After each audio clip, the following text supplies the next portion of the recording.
Chúng mình là Buka Snow, chào mừng các bạn đã quay trở lại. Hôm nay chúng ta sẽ cùng nhau móc một mẫu túi đựng tai nghe ha.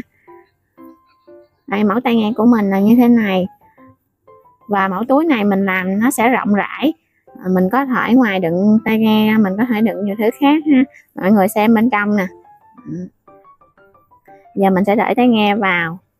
Đó, mọi người thấy là nó vẫn còn chỗ, các bạn có thể để son hay là hộp phấn nhỏ vào cũng được. Mẫu túi này thì cover hình trứng ha, mình làm hai mặt nè.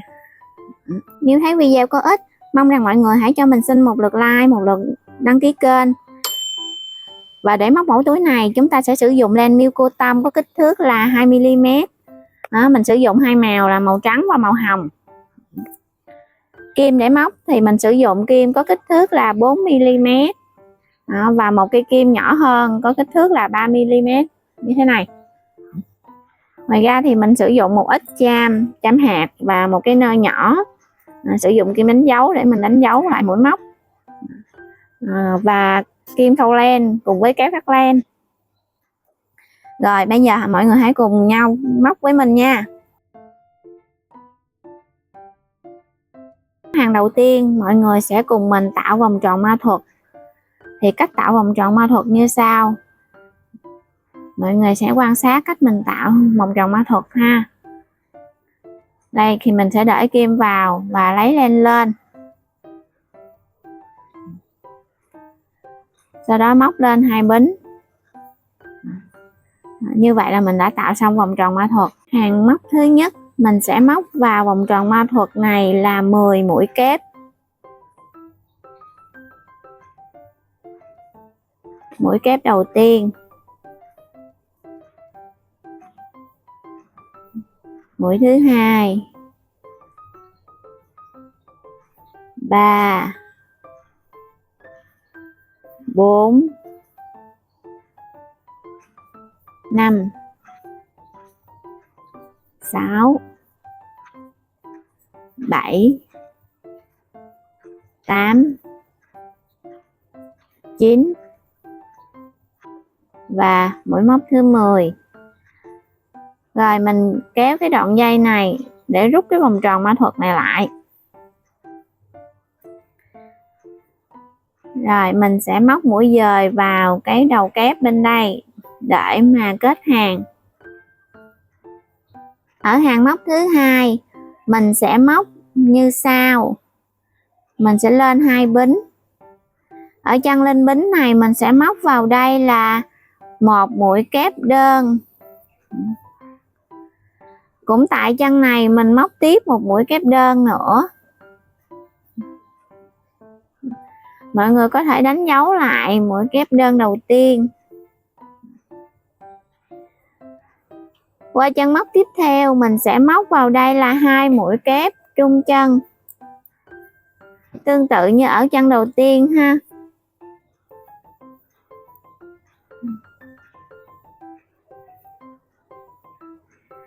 Rồi từ đây mình sẽ lặp lại các chân móc, mỗi chân móc mình móc hai mũi kép trung chân. Mình lặp lại cho đến hết hàng.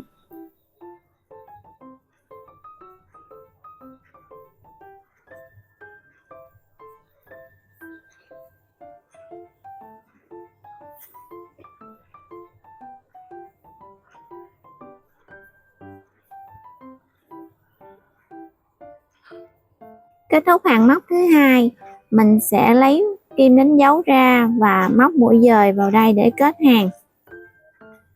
Rồi chúng ta sẽ lên hàng móc thứ ba. Hàng móc thứ ba mình sẽ móc như sau. Sau khi lên hai bính chúng ta sẽ móc vào chân này một mũi kép.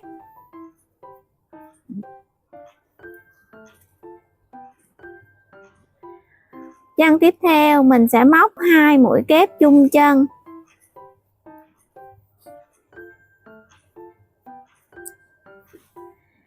Từ đây mình sẽ lặp lại cụm móc là một mũi kép.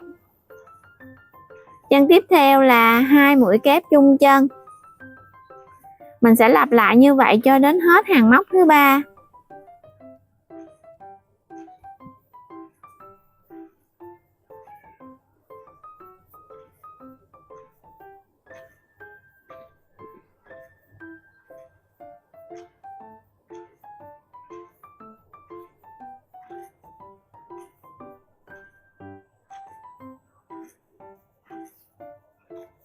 Chúng ta sẽ cùng nhau móc hàng móc thứ tư.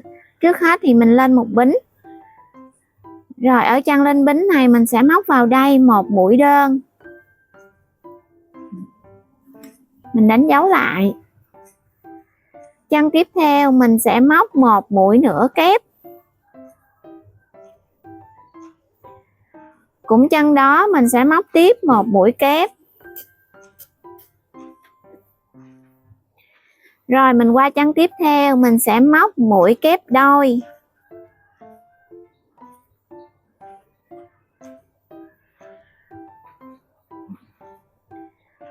Rồi chúng ta vẫn ở chân đó, chúng ta sẽ móc tiếp mũi kép 3.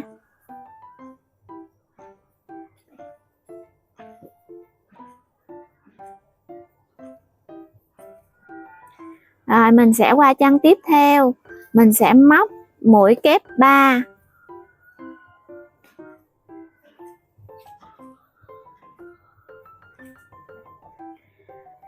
Vẫn ở chân đó mình móc một mũi kép đôi.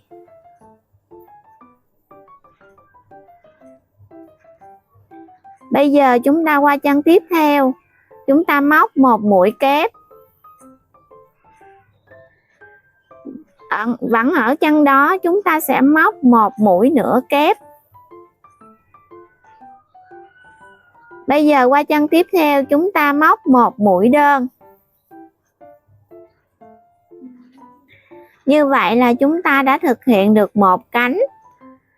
Bây giờ mình sẽ lặp lại cái cụm móc của toàn bộ cái cánh này để móc tiếp những cánh tiếp theo. Mình sẽ để công thức trên màn hình và mọi người dựa vào công thức và nhìn mình móc và móc theo ha. Chân đầu tiên là một mũi đơn. Chân tiếp theo mình sẽ móc mũi nửa kép. Cũng ở chân đó mình sẽ móc một mũi kép. Rồi qua chân tiếp theo mình sẽ móc mũi kép đôi.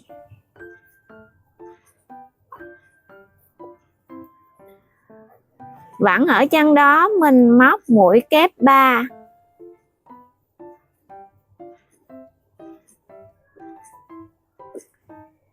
Bây giờ mình qua chân tiếp theo, mình móc mũi kép 3.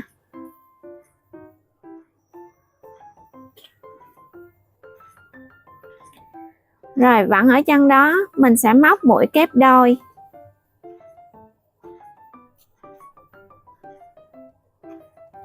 Chúng ta qua chân tiếp theo, mình sẽ móc mũi kép. Vẫn ở chân đó mình sẽ móc một mũi nửa kép. Và bây giờ qua chân tiếp theo mình móc mũi đơn. Như vậy là mình lại thực hiện được một cánh thứ hai nữa.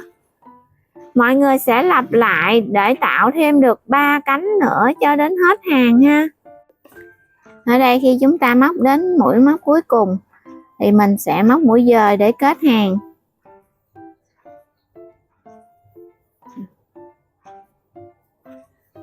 Thì sau khi mình kết hàng rồi mình sẽ móc cái phần dây này ha, dây treo nè. Ở đây mình sẽ móc lên là 30 mũi bính.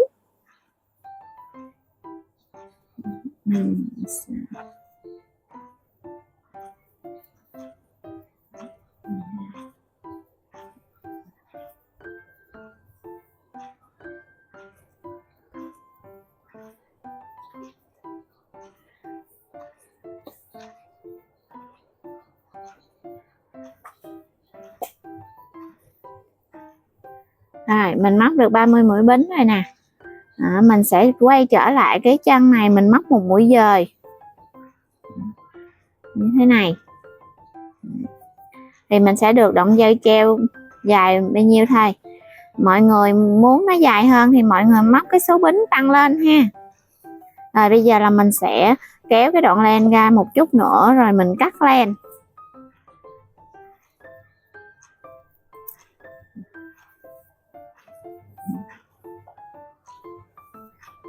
Ở đây là mình đã móc xong một mảnh của chiếc túi rồi. Mọi người sẽ móc thêm một mảnh nữa để chúng ta ráp lại. Thì ở mảnh thứ hai á, mình sẽ móc cái đoạn dây bính nó ngắn hơn, nó chỉ khoảng 2, 4, 6, 8 mà mình móc ở đây là 8 mũi bính. Thì để hai cái phần này lát nữa là mình sẽ may vào rồi thì cái dây dài này mình sẽ xỏ qua cái dây ngắn này như thế này.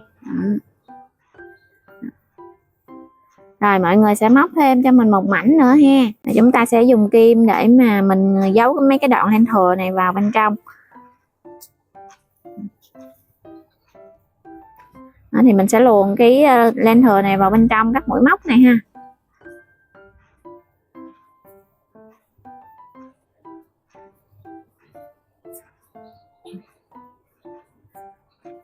Rồi, phần này cũng vậy. Mình sẽ xỏ vào kim rồi mình sẽ đưa nó vào bên trong các mũi móc. Rồi sau khi mình đưa vào bên trong xong rồi thì mình sẽ cắt hết mấy cái len thừa này.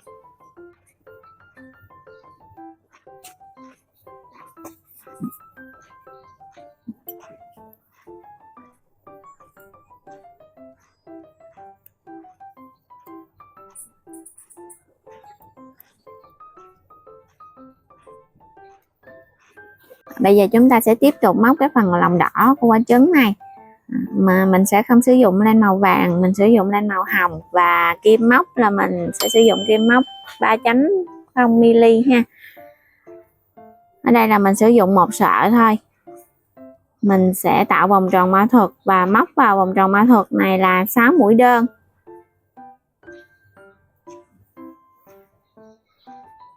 Một, 2, 3, 4, 5 và 6. Mình sẽ rút vòng tròn mã thuật này lại. Móc qua đây, mình móc qua đây một mũi dời để kết hàng ha. Hàng móc thứ hai mình sẽ móc như sau.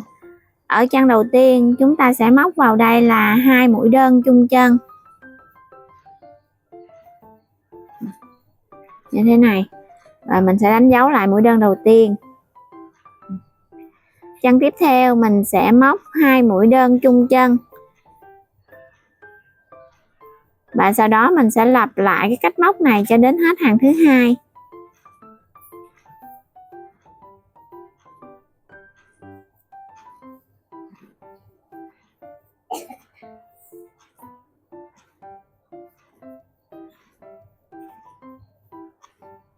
Ở hàng móc thứ ba chúng ta sẽ móc như sau. Chân đầu tiên mình sẽ móc vào đây là một mũi đơn.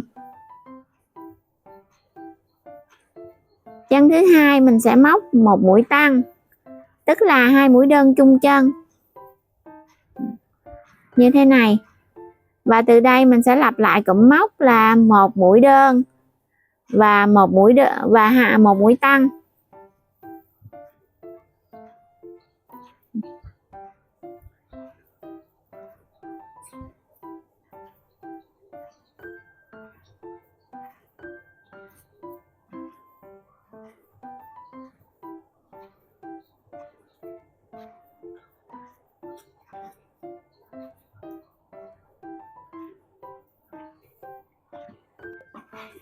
Hàng móc thứ tư chúng ta sẽ móc như sau. Chân đầu tiên mình sẽ móc vào đây là một mũi đơn. Mình cũng đánh dấu lại. Chân tiếp theo mình sẽ móc mũi tăng.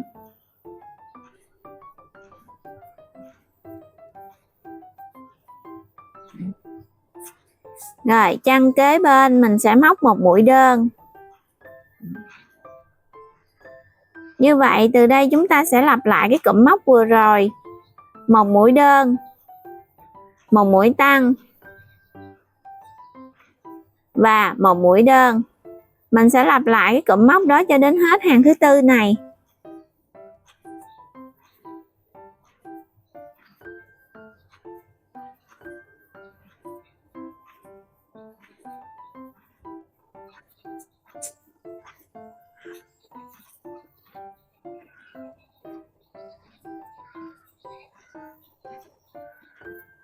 Hàng móc thứ năm chúng ta sẽ móc như sau.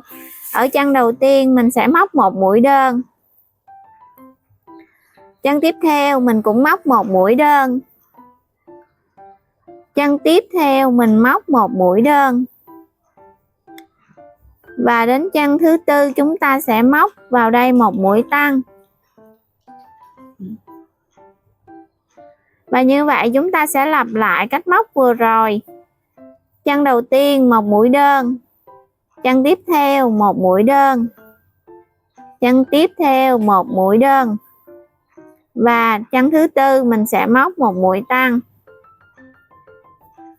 Rồi mọi người sẽ lặp lại cái cụm móc vừa rồi cho đến hết hàng thứ 5.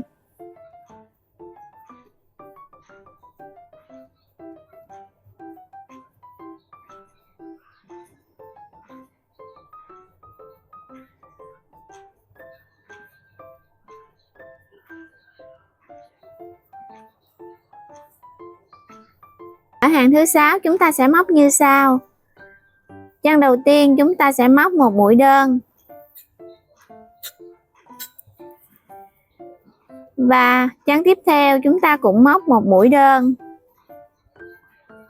Từ đây mỗi chân chúng ta sẽ móc một mũi đơn cho đến hết hàng thứ 6. Và hàng thứ 7 chúng ta sẽ móc tương tự như hàng thứ 6 ha. Và mọi người sẽ móc hết hàng thứ 7, chúng ta sẽ cắt len.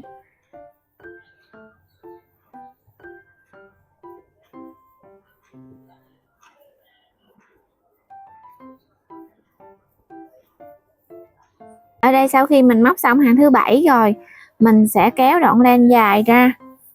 Dài một tí đi để mình lát nữa mình sẽ khâu vào phần lòng trắng trứng.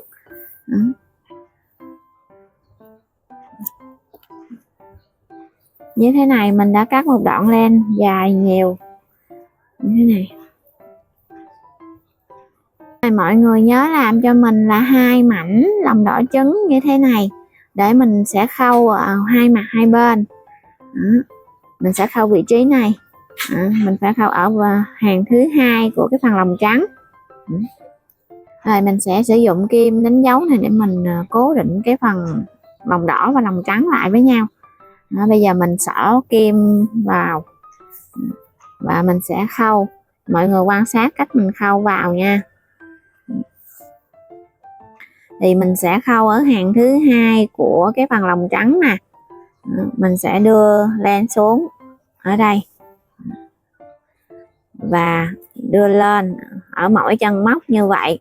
Mình sẽ đưa lên và mình sẽ căn chỉnh để mà nó đều ra với nhau. Thì không phải là mỗi một chân ở trên thì với một chân ở dưới, thì mọi người cứ dàn nó ra và mình căn chỉnh sao cho nó đều đặn là được. Đó, như thế này ha. Này. Rồi mình đưa xuống kim xuống dưới, rồi bây giờ mình lại đâm kim đưa lên.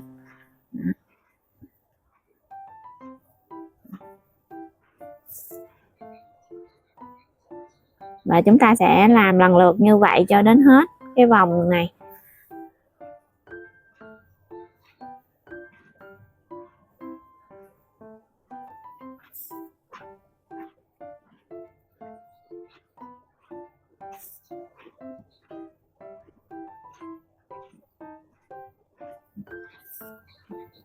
Đến đây thì mình gỡ cái kim đánh dấu này ra.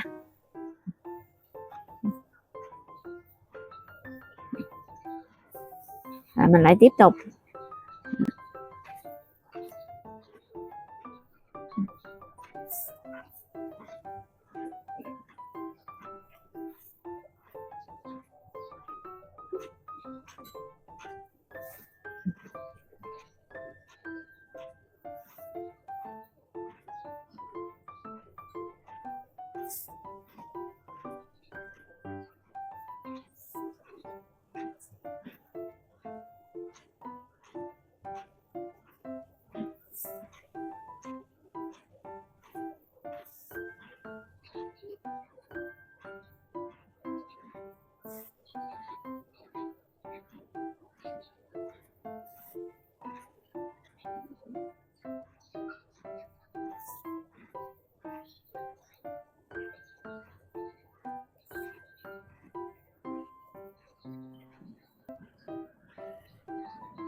Rồi sau khi mà mình khâu xong rồi, mình sẽ giấu cái đoạn len thừa này vào bên trong các mũi móc như thế này. Rồi mình sẽ đưa nó lên phía trên như thế này và mình sẽ cắt len luôn.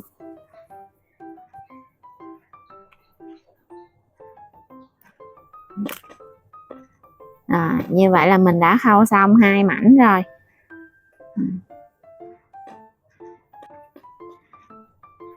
Bây giờ chúng ta sẽ may ráp 2 mảnh lại với nhau. Thì trước hết thì mình sẽ dùng cái kim đánh dấu này nè, mình sẽ nối 2 mảnh lại. Mình sẽ canh từ cái mũi kép 3 ở bên đây nè, thì nó sẽ ứng với cái mũi kép 3 của cái mảnh phía sau.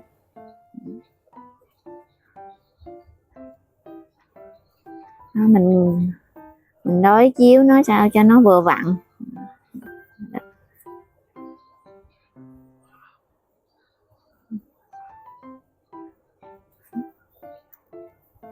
Rồi như vậy là cái miệng túi nó sẽ nằm ở đây ha. Rồi mình sẽ bắt đầu khâu từ cái kim đánh dấu này, mình khâu dài qua bên đây, đụng tới cái kim đánh dấu bên đây thì mình ngừng lại. Rồi sau khi mà mình xỏ len vào cái kim như thế này nè, thì làm thế nào để mình đo cái đoạn len đủ để mình khâu á, thì thường là mình sẽ chập đôi nó này, rồi mình để cái kim ở đây. Mình sẽ đo theo cái chiều dài mà mình muốn khâu nè, một vòng, đảo lại vòng thứ 2, rồi đảo tiếp vòng thứ 3. Thì mình thấy là như thế này là vừa đủ rồi nè, thì mình sẽ cắt.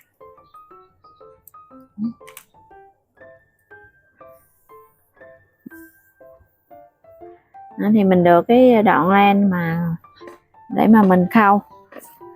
Nó dư thì cũng không sao, nhưng mà thiếu thì hơi phiền. Rồi bây giờ chúng ta sẽ bắt đầu khâu. Rồi mình đưa kim vào một nhánh của cái chân móc này. Rồi bên đây thì mình cũng lấy một nhánh thôi, một nhánh bên ngoài này thôi. Rồi mình sẽ giữ ở đây ha, mình giữ một đoạn như thế này thôi. Rồi mình đi tiếp qua chân tiếp theo, chân này mình cũng lấy một nhánh như thế này. Rồi mình lấy một nhánh bên chân bên đây.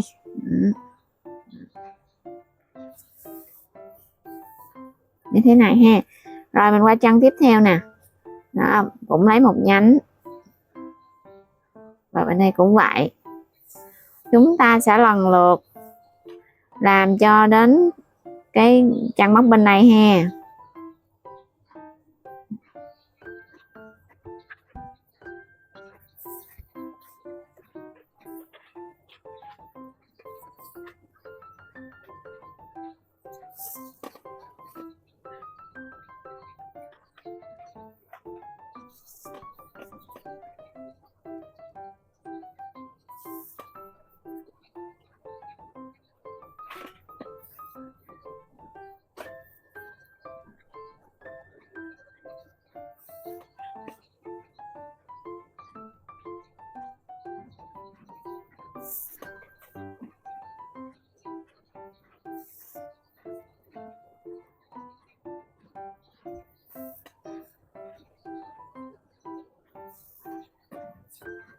Khi mà mình đã may đến cái chân móc cuối cùng nè, thì mình sẽ giấu đoạn len thừa vào bên trong.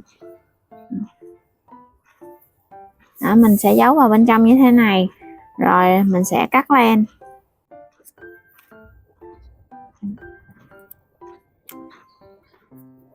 Còn đối với bên mà mình còn một đoạn lúc nãy nè, mình sẽ xỏ vào kim và mình cũng giấu nó vào bên trong của mũi móc ha.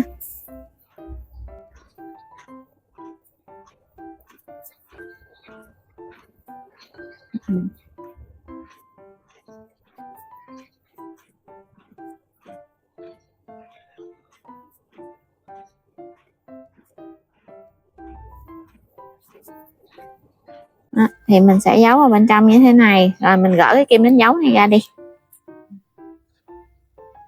thì mọi người sẽ có thể thấy được là ở phần bên trong nó như thế này.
Ta không mất nhiều thời gian, chúng ta đã móc xong mẫu túi đựng tai nghe như thế này. Cảm ơn các bạn đã xem hết video và móc len cùng mình ngày hôm nay. Hãy nhấn nút like và đăng ký kênh để ủng hộ bọn mình. Một lần nữa mình cảm ơn các bạn và tạm biệt, hẹn gặp lại. Bye.